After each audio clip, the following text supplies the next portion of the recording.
In this episode of Blackboard Fridays, we're continuing our walk through the business life cycle. We're focusing today on the scale-up phase of your business journey. Now, every business that's in business long enough moves through all four of these phases in the life cycle: startup, scale-up, step-up, and sell-up. However, they move at different paces, and sometimes they fail to clear the speed bumps, hurdles, and brick walls that show up. The startup phase generally lasts between 18 months and 3 years.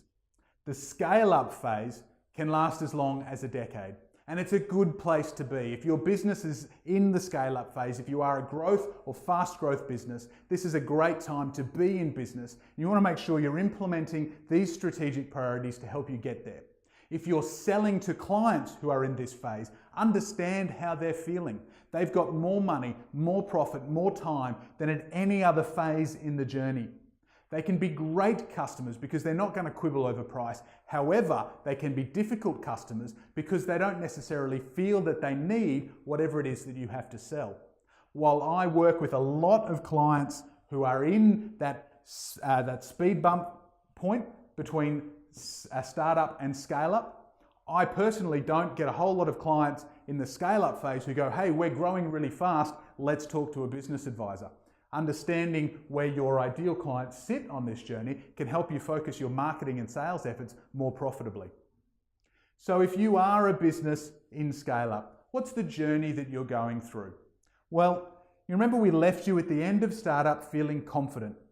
And unfortunately, confidence isn't enough to get your business working. You can be confident in your idea. That doesn't mean that you've necessarily got the skills, the execution, the right market for it to work. But if you've successfully implemented the 3 startup priorities, the product market fit, the business model, and the sustainable sales, then the revenue is going to propel you into scale up. The first thing you're going to notice is that confidence gives way to relaxation. You are now generating regular revenue, profitable revenue on a consistent basis. All of that hard work, that wheel spin of startup is now in your rear view mirror. You've got traction, you're getting the growth that you need. Now that relaxation, as I say, can last a long, long time, but some people try and rush through it too fast. They think it's going to last forever. It won't last forever. And the first trigger that you'll have, and this on average is 7 to 10 years into business, is this feeling of relaxation starts to build and expand into one of euphoria, ecstasy, sudden success, and the achievement at the pinnacle of this. You've achieved everything that you set out to achieve in business. Now that feels great. I'm not going to deny you that sensation. I just want to point out that if you've achieved everything you want to achieve in business, there's only one way you can go. And on an emotional level, that's exactly what happens to businesses when they move through that peak, as they head into the downside of the scale-up phase.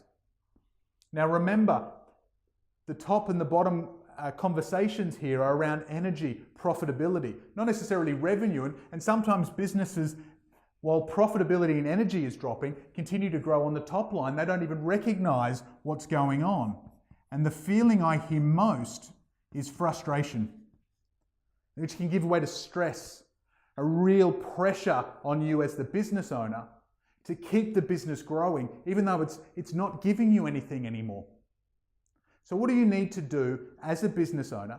And if you're selling into scale-up businesses, what are some of the strategic priorities you need to speak to help a business go through this phase of the business life cycle? Well, the first one is a profit formula. You're starting to get growth.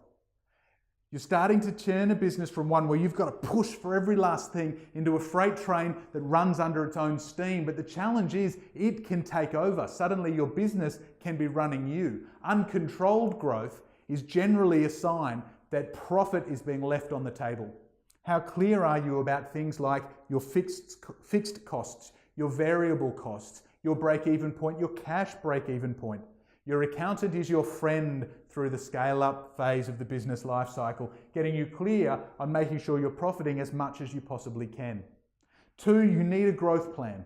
You can't just grow out of control. You need to have a plan for what you're doing at each step along that way, all the way up to the euphoria at the top. This will help keep you grounded. It will also help you put in place the things to make sure that this inevitable dip is not as significant or impactful as it otherwise could be.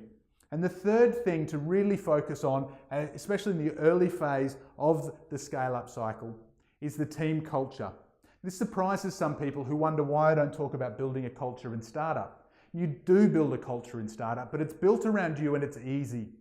As a business scales, you need to focus on it. You need to think strategically about the culture, or it too will go out of control. And you'll walk into a business one day and realize that you've got an entire team of people you don't actually like.